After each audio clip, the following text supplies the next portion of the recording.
7월 10일 아침 예배 오신 여러분을 또 주의 이름으로 환영하고 축복합니다. 또 오늘 함께 나눌 말씀은 사도행전 15장 12절부터 29절까지의 말씀 되겠습니다. 저와 여러분이 한 절씩 교독하도록 하겠는데요. 여러분이 읽어야 할 25절과 5절이 6절과 이렇게 붙어 있습니다. 그래서 25, 6절을 같이 읽으시면 되고요. 또 그 다음에 제가 27절 읽도록 하겠습니다. 제가 먼저 12절 말씀 있습니다. 온 무리가 가만히 있어 바나바와 바울이 하나님께서 자기들로 말미암아 이방인 중에서 행하신 표적과 기사에 관하여 말하는 것을 듣더니 말을 마침에 야고보가 대답하여 이르되 형제들아 내 말을 들으라. 하나님이 처음으로 이방인 중에서 자기 이름을 위할 백성을 취하시려고 그들을 돌보신 것을 시몬이 말하였으니 선지자의 말씀이 이와 일치하도다. 기록된 바 이후에 내가 돌아와서 다윗의 무너진 장막을 다시 지으며 또 그 허물어진 것을 다시 지어 일으키리니 이는 그 남은 사람들과 내 이름으로 일컬음을 받는 모든 이방인들로 주를 찾게 하려 함이라 하셨으니 즉 예로부터 이것을 알게 하시는 주의 말씀이라 함과 같으니라. 그러므로 내 의견에는 이방인 중에서 하나님께로 돌아오는 자들을 괴롭게 하지 말고 다만 우상의 더러운 것과 음행과 목매어 죽인 것과 피를 멀리하라고 편지하는 것이 옳으니 이는 예로부터 각 성에서 모세를 전하는 자가 있어 안식일마다 회당에서 그 글을 읽음이라 하더라. 이에 사도와 장로와 온 교회가 그 중에서 사람들을 택하여 바울과 바나바와 함께 안디옥으로 보내기를 결정하니 곧 형제 중에 인도자인 바사바라 하는 유다와 실라더라. 그 편에 편지를 붙여 이르되 사도와 장로대 형제들은 안디옥과 수리아와 길르기아에 있는 이방인 형제들에게 문안하노라. 들은즉 우리 가운데서 어떠한 사람들이 우리의 지시도 없이 나가서 말로 너희를 괴롭게 하고 마음을 혼란하게 한다 하기로 사람을 택하여 우리 주 예수 그리스도의 이름을 위하여 생명을 아끼지 아니하는 자인 우리가 사랑하는 바나바와 바울과 함께 너희에게 보내기를 만장일치로 결정하였노라. 그리하여 유다와 실라를 보내니 그들도 이 일을 말로 전하니라. 성령과 우리는 이 요긴한 것들 외에는 아무 짐도 너희에게 지우지 아니하는 것이 옳은 줄 알아 함께 읽겠습니다. 우상의 제물과 피와 목매어 죽인 것과 음행을 멀리할지니라. 이에 스스로 삼가면 잘 되리라. 아멘. 어제부터 우리 사도행전 15장 말씀을 보고 있는데요. 15장 그 말씀은 기독교 역사에 있어서 특별히 복음 전하는 데 있어서 굉장히 중요한 터닝 포인트가 되었더라라고 말씀을 드렸습니다. 계속해서 오늘 15장 12절부터 말씀을 이렇게 보게 되는데요. 먼저 말씀을 전하기에 앞서서 여러분들에게 질문을 하나 드리겠습니다. 우리가 살다 보면 어떠한 중요한 결정을 해야 할 때가 있습니다. 이 중요한 결정을 할 때 여러분께서는 어떠한 기준에 의해서 결정을 하십니까? 지금까지 내가 살아왔던 그런 경륜과 경험과 또 내가 알고 있는 지식에 의해서 결정할 때가 많습니까? 아니면 나름대로의 결정의 기준이 여러분 가운데 있으십니까? 오늘은 사실은 어떻게 보면 어제부터 이야기되었던 그 말씀, 특별히 할례와 율법을 통해서 구원을 받을 수 있다라는 어떠한 사람들의 잘못된 가르침에 대해서 반박하게 되고 이것을 바로잡기 위해서 바울과 바나바가 예루살렘에 가서 총회, 공의회를 또 이루게 되며 또 그 안에서 이루어지는 이야기들을 보고 있는 것입니다. 중요한 결정을 하게 된다는 것이죠. 그 중요한 결정을 할 때 믿음의 선배들은 특별히 여기 나와 있었던 그 당시의 지도자들은 어떠한 기준을 가지고 결정하는지를 오늘 말씀을 통해서 좀 봤으면 좋겠습니다. 어제 첫 번째로는 베드로가 이야기를 꺼냈지 않습니까? 사실은 10년 전에 내가 고넬료를 만나게 되었고, 이방인이었던 고넬료를 만나게 되었고, 그가 회심하고 특별히 그에게 성령께서 임하게 되었고, 그에게 세례를 베풀고 내가 왔노라라는 그의 경험담을 이야기를 했습니다. 이어서 오늘 12절 말씀에 보면 바나바와 바울이 이야기를 꺼내게 되는데, 구체적으로 어떠한 이야기가 있었는지는 정확하게 알지 못하지만 한 절 말씀을 통해서 간단하게 요약을 하고 있습니다. 하나님께서 자기들로 말미암아 이방인 중에서 행하신 표적과 기사에 관하여 말하는 것을 듣더니, 이런 표현이 있습니다. 한마디로 바울과 바나바가 열심을 다해서 이방인을 전도를 했지 않습니까? 이 전도하는 과정 가운데 성령께서, 하나님께서 강력하게 역사하셔서 이 표적과 기사를 우리에게 보여주셨습니다. 이방인 구원을 하나님께서 인정하신 것입니다라는 증거를 그들이 아마 제시하고 그 경험담들 또 사례들을 아마 발표하지 않았을까라는 생각을 해보게 됩니다. 한마디로 하나님께서 함께 하셨던 것입니다. 우리의 경험으로 자신 있게 얘기해 볼 수 있습니다. 하나님께서 함께 하신 역사입니다 하는 것을 이방인 선교 가운데 자신 있게 이야기하고 있다는 것입니다. 베드로가 얘기했죠. 바나바와 바울이 얘기했죠. 그 다음에 이제 야고보가 이야기를 하게 됩니다.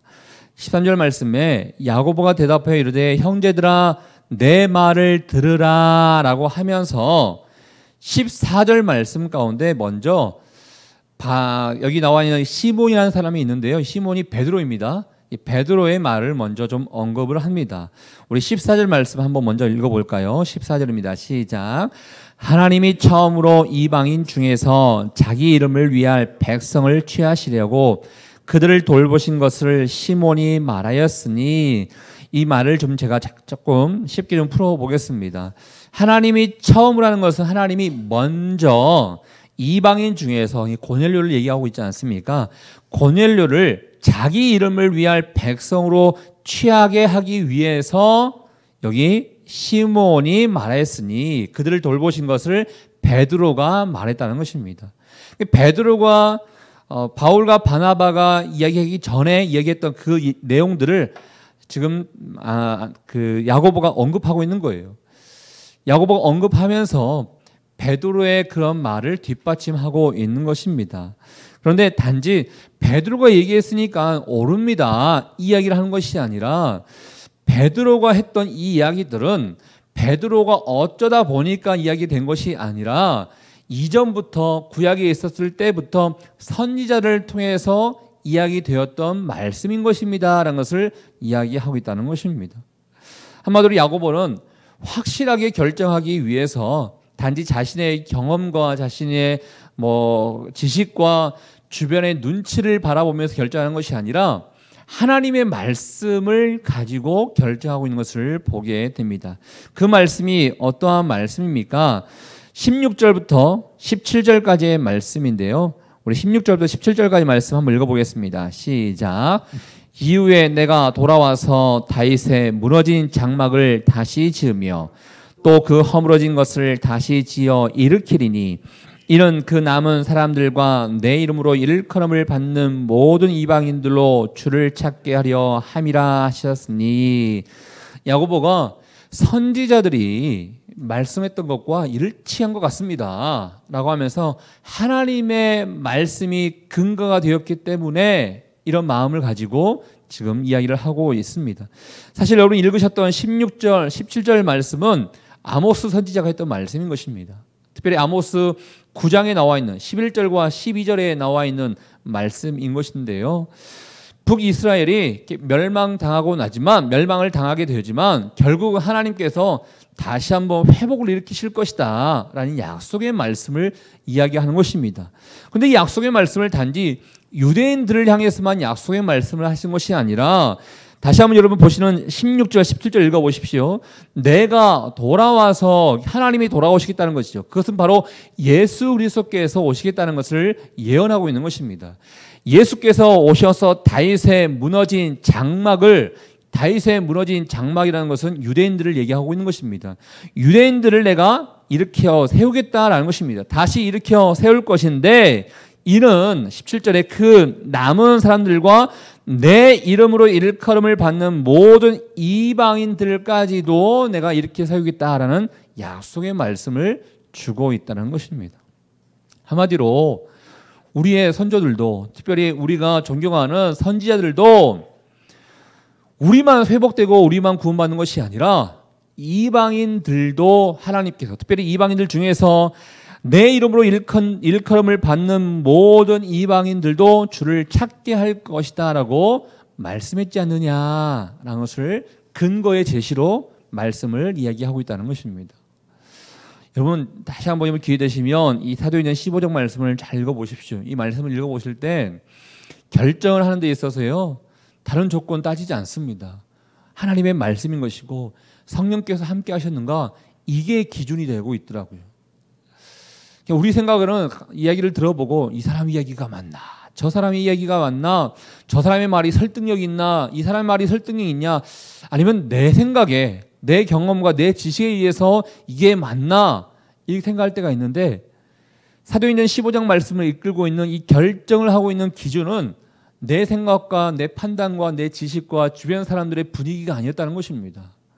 하나님의 말씀과 성령께서 어떻게 이끌어 주고 있는지, 이게 판단의 기준이 되고 있었다라는 것입니다.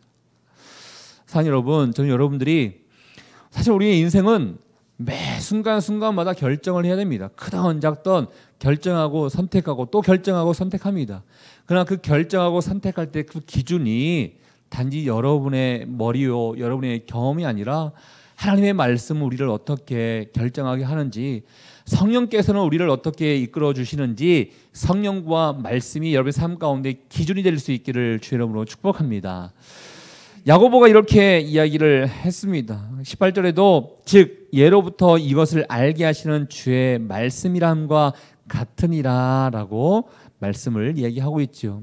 그러면서 사실 여러분, 야고보가 예수님의 동생이지만 이 예루살렘 교회의 리더입니다. 어떻게 보면 지도자, 특별히 대표성을 띠고 있는 사람인 것입니다. 그래서 지금 베드로가 얘기했고 바울과 바나바가 얘기했지만 전체적인 이 분위기를 가지고 야고보가 정리하고 있는 것입니다. 말씀을 정리하는데 19절 말씀을 통해서 다음과 같이 결정하노라 이렇게 판단한 것으로 볼 수가 있는 것입니다. 우리 19절 말씀 19절과 20절까지 읽어봐야 할 것 같습니다. 19절 20절 말씀 시작. 그러므로 내 의견에는 이방인 중에서 하나님께로 돌아온 자를 괴롭게 하지 말고 다만 우상에 돌아온 것과 음행과 목매어 죽인 것과 피를 멀리하라고 편지하는 것이 옳으니. 그러므로 이제 모든 총회의 결론을 지금 내리고 있는 것입니다. 한마디로 그러므로 다음과 같이 결정하노라 땅땅땅 이렇게 치고 있는 것이지요. 의장으로서 판결 행위를 하고 있는 것인데요. 대표성을 띠고 있는 야고보가 결정을 하면서 해결책을 제시합니다. 사실 이방인들과 유대인들의 이 갈등일 수도 있기 때문에 이 문제에 대해서 해결책을 제시하는데, 여기 여러분 읽으셨던 20절부터 21절, 19절부터 20절까지 보면 한 5가지 나옵니다. 해결책이. 첫 번째로는요, 이방인들 중에서 하나님께로 돌아온 자들을 괴롭게 하지 말라는 것입니다. 이 말은 어제 말씀에도 있었던 것처럼 할례와 율법을 강요하지 말라는 거예요. 그들에게 짐을 매지 말자, 그들을 괴롭게 하지 말자라는 것을 이야기하고 있습니다. 어떻게 보면 바울이 원하고 바나바가 원했던 것처럼 이방인의 문이 공식적으로 열리게 되는 판정을 볼 수가 있는 것입니다. 그런데 그 다음에 판결문 가운데 보면 조금 어떻게 보면 여러분들이 이야기를 읽었을 때 좀 이해가 안 될 수 있는 또 판결을 하게 됩니다. 두 번째 어떤 판결인가 봤더니 우상에 더러운 것과, 또 세 번째 음행과, 네 번째 목매어 죽인 것과, 다섯 번째 피를 멀리하라고 하는 것. 이거를 하지 말라. 그러니까 우상, 음행, 목매어 죽인 것, 피를 멀리하라. 이것은 그래도 이방인들에게 가르치자라는 것입니다. 여러분 사실 어떻게 보면 이것 또한 율법 아닙니까? 라고 생각해 볼 수도 있을 것입니다. 근데 엄연히 따지면요, 율법이라고 하기보다는 유대인들의 관습으로 이렇게 이해하시면 좋을 것 같습니다. 사실은 그 이방인들에게 복음의 문이 열리지만 결국 중요한 것은 이방인은 이방인들끼리, 유대인들은 유대인끼리 이런 신앙생활은 좋지 않지 않습니까? 함께 공존할 수 있어야 됩니다. 함께 친할 수 있어야 되고 함께 어울릴 수 있어야 됩니다. 그런데 사실은 지금 여기 나와 있는 두 번째부터 네 번째까지 제가 얘기했던 우상, 음행, 목매어 죽이는 것과 피를 멀리하는 것, 이것은 유대인들에게 있어서는 단지 율법의 문제가 아니라 자신들의 전통과 관습과 지금들이 해왔던 것들이었습니다. 우리나라로 얘기하면요, 여러분 가끔씩 요즘은 좀 그런 얘기 안 나오지만 그 서양 사람들이 우리 대한민국 사람들 중에 이제 개고기를 먹는 거에 대해서 별로 좋게 생각하지 않지 않습니까? 근데 만약에 개고기 괜찮습니다라는 마음을 가지고 저기 유럽에 가서 개고기집을 오픈했다. 그럼 난리가 아마 날 겁니다. 근데 만약에 정말 개고기를 먹고 싶은 마음이 있다 하더라도 그 지역에 가서는 조심해야 되는 게 그 나라 사람들과 잘 어울릴 수 있는 방법인 것입니다. 그 얘기를 하고 있는 거예요. 그냥 단지 너희들 율법 지켜야 돼 이 얘기를 하는 것이 아니라 율법을 벗어나서 유대인들이 지금까지 관습으로 또 자기들의 생활 양식으로 해왔던 것들을 우리가 좀 같이 주의해야지만이 유대인들과 이방인들이 함께 어울릴 수 있는 것입니다. 그러니까 여러분들의 율법 지키지 않아도 된다, 할례 지키지 않아도 된다라는 것은 맞지만 함께 어울리기 위해서는 유대인들의 그런 전통과 유대인들이 먹었던 것들을 한번 잘 주의하면서 조금 절제해주면 좋겠습니다. 이 마음을 가지고 편지를 하고 그들에게 권면하고 있는 것을 보게 됩니다. 그 말씀이 사실 21절 말씀에 이렇게 나와 있어요. 21절에 이는 왜 이런 얘기를 하냐면 이는 예로부터 각성에서 모세를 전하는 자가 있어 안식일마다 회당에서 그 글을 읽음이라. 여전히 유대인들은 회당에서 이 내용에 대해서 사실 이 레위기 말씀 가운데 이제 그 많은 음식들을 얘기하고 있는 것인데 이 말씀을 계속 지금도 읽어왔기 때문에 사실 잘못하면 여러분들 그 유대인들에게 시험거리가 될 수도 있습니다. 라는 걸 얘기하고 있는 것입니다. 여러분도 마찬가지잖아요. 여러분 사실 그 바울이 나중에 말씀해 보면요, 시장에서 나는 음식은 다 먹어도 된다고 얘기합니다. 다 먹어도 된다라는 건 전제를 가지고 이야기를 꺼냅니다. 그렇지만 다 먹어도 되지만 다른 사람들이 넘어질까 조심하라는 거예요. 덕이 되지 아니하는 것이 있다 그러면 조심하라는 것입니다. 여러분도 마찬가지잖아요. 음식은 먹는 거에 있어서 안 먹는 거 있고 대부분 많은 것을 먹겠지만 안 먹는 음식들이 있잖아요. 저도 유난히 안 먹는 음식들이 있습니다. 아까 얘기했던 보신탕, 이렇게 좀 여러분들에겐 좋아할지 모르겠지만 족발, 곱창 이런 건 저는 안 먹습니다. 선입견인 거예요. 선입견. 이상하게 느껴지는 이런 것들. 근데 다른 사람들은 없어서 못 먹을 정도로 좋아하잖아요. 그런데 이제 저에게 있어서 밥을 먹는데 이 앞에 곱창을 갖다 놓고 족발을 갖다 놓고 그러면 별로 이렇게 반갑지 않습니다. 그런 것 같아요. 그러니까 유대인과 이방인들이 잘 어울리기 위해서 우리 서로 조심하십시다. 여러분들에게 율법 지키지 않아도 됩니다. 할례 하지 않아도 됩니다. 라는 대전제를 깔아놓고 있지만 그거와 별도로 함께 공존하기 위해서는 서로의 문화를 존중하고 서로 덕을 세우면서 살았으면 좋겠습니다라는 것을 가지고 이 판결을 하게 됩니다. 그래서 사도와 장로와 온 교회가 사람을 선택해서 바울과 바나바와 함께 안디옥으로 이제 보내게 됩니다. 그 보내는 사람이 누군가? 유다와 실라입니다. 나중에 이제 이 유다와 실라가 그냥 보통 평범한 사람이 아니에요. 사실 이 예루살렘 교회 안에서도 리더의 역할을 했던 사람인 것입니다. 나중에 바울과 실라 이게 연결되지 않습니까? 바로 여기 나왔던 이 사람들인 것이지요. 이 사람들을 이렇게 보내게 되는 것이고요. 이제 23절을 통해서 이제 편지를 통해서 그들에게 보내게 되는데, 이제 23절부터 이제 나와 끝나는 부분 29절까지는요. 어떻게 보면 공식 성명서를 얘기하고 있는 것입니다. 공식적인 문서. 제가 아까 설명드렸던 것들을 이제 문서로 만들어서 공식적으로 표현하고 있는 것을 보게 됩니다. 그런데 한 가지 여기서 또 우리에게 도움이 되고 감동이 되는 것은요. 우리 23절 말씀 한번 읽어보시겠습니까? 23절 말씀입니다. 같이 읽겠습니다. 시작. 그 편에 편지를 붙여 이르되 사도와 장로가 된 형제들은 안디옥과 수리아와 길리기아에 있는 이방인 형제들에게 문안하노라. 여러분, 우리 인간적인, 특별히 사회적인 눈으로 바라보면요, 세상적인 눈으로 바라보면 예루살렘이 상위 집단 같은 느낌이 있습니다. 예루살렘 교회가 전체 이렇게 우리 기독교 특별히 교회를 보면 총회인 거죠. 총회, 뭐 교단처럼 교단인 것이죠. 그리고 안디옥 교회는 그냥 그 지역에 있는 하나의 교회인 것입니다. 그런데 이 표현 내용을 보십시오. 편지를 붙이는데 우리 사도와 장로가 된 우리 형제들은 또 당신들, 그러니까 발신자와 수신자를 다 언급하는데요. 안디옥과 수리아와 길리기아에 있는 이방인 형제들에게 문안하노라. 다 띄워놓고 다 같은 형제라는 거예요. 우리 형제들이 당신들의 형제들에게 지금 문안하면서 이렇게 지금 보내는 것입니다. 동등한 위치에서 지금 이야기를 하고 있다는 것입니다. 은연중에도요, 교회 안에서도 뭐 장로가 높은 것 같고 권사가 높은 것 같고 이런 마음 가질 때가 있습니다. 어떻게 장로가 얘기하는데 집사가 이렇게 대들어? 뭐 이런 거 있을 수 있다는 거예요. 권사님의 말에 집사들이 순종할 수 있어야지.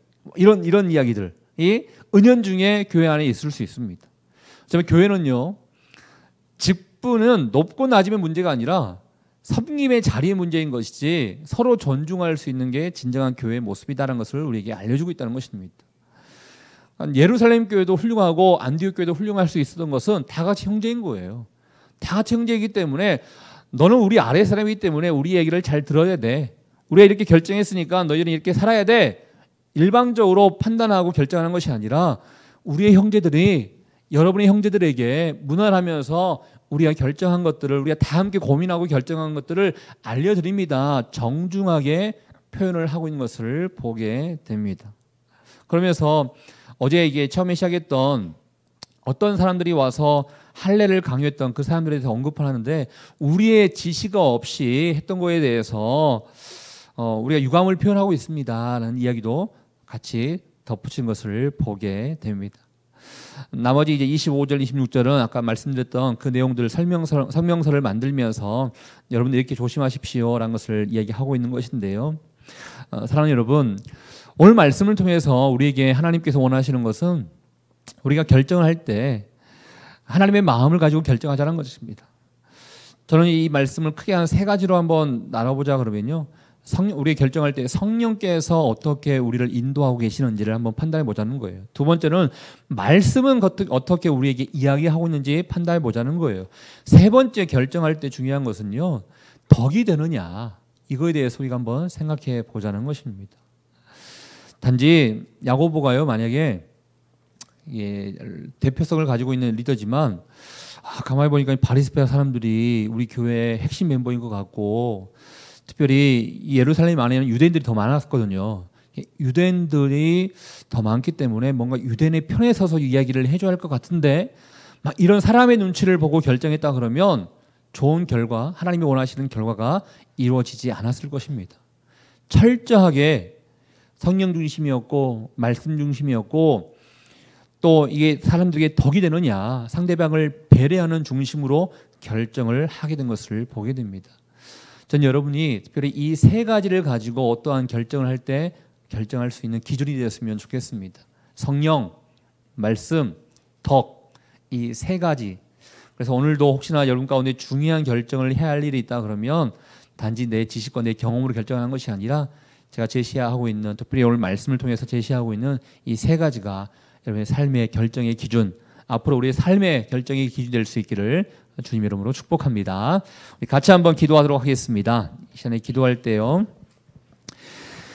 한번 다짐하며 주님 앞에 기도하기를 원하는 것은, 하나님, 중요한 결정을 앞두고 무엇을 먼저 고려해야 될지를 깨닫는 자들에게 도와주십시오.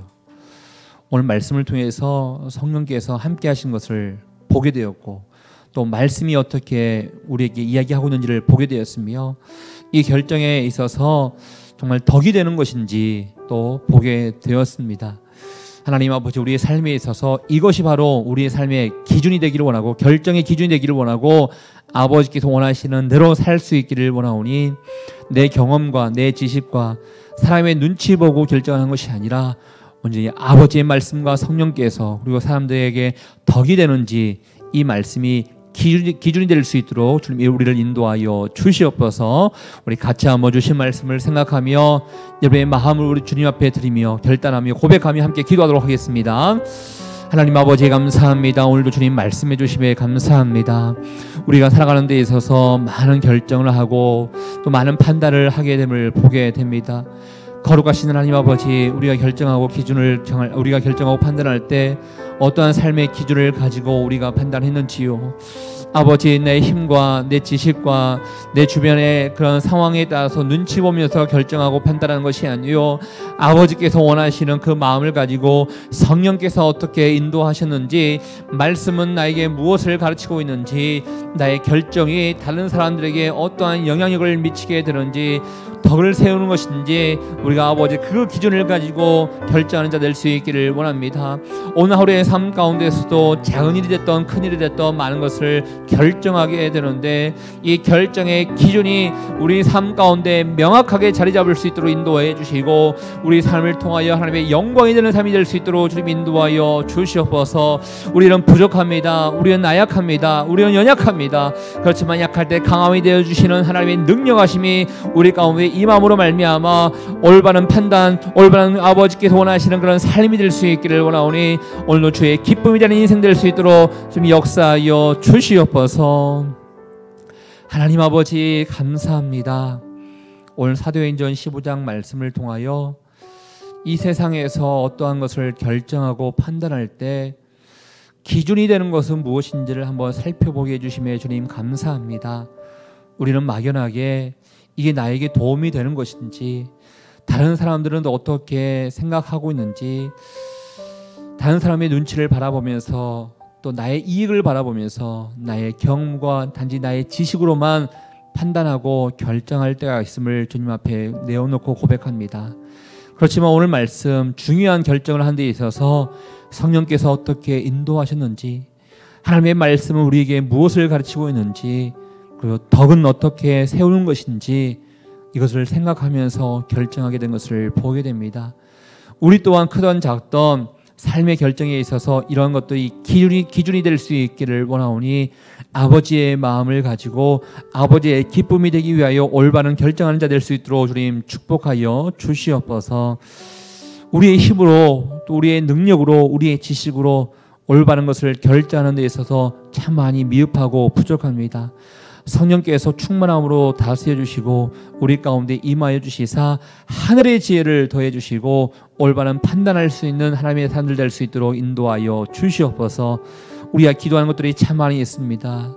나 자신을 위해서 기도하고, 가정을 위해서 기도하며, 교회를 위해서 기도하고, 나라와 민족을 위해서 기도할 때 또한 아버지의 마음으로 기도한 자 될 수 있기를 원하오니, 오늘 하루의 삶을 통해서도 주님 영광을 받아 주시옵소서. 그렇게 하실 주님께 감사와 영광을 돌려드리오며, 지금 이 시간 우리의 인생에 길과 진리와 생명 되시는 예수 그리스도의 은혜와 하나님 아버지의 그 크신 사랑하심과 성령의 교통 위로 충만하심이 아버지의 마음을 가지고 성령께서 또 말씀을 통하여 또 덕이 되는 것이 무엇인지를 잘 생각하며 결정하며 판단하기를 원하는 주의 백성들을 한 사람 한 사람 머리 위에, 우리의 가정과 일터와 사람 살리는 교회 위에 이제부터 영원토록 함께 하기를 간절히 축원하옵나이다. 아멘.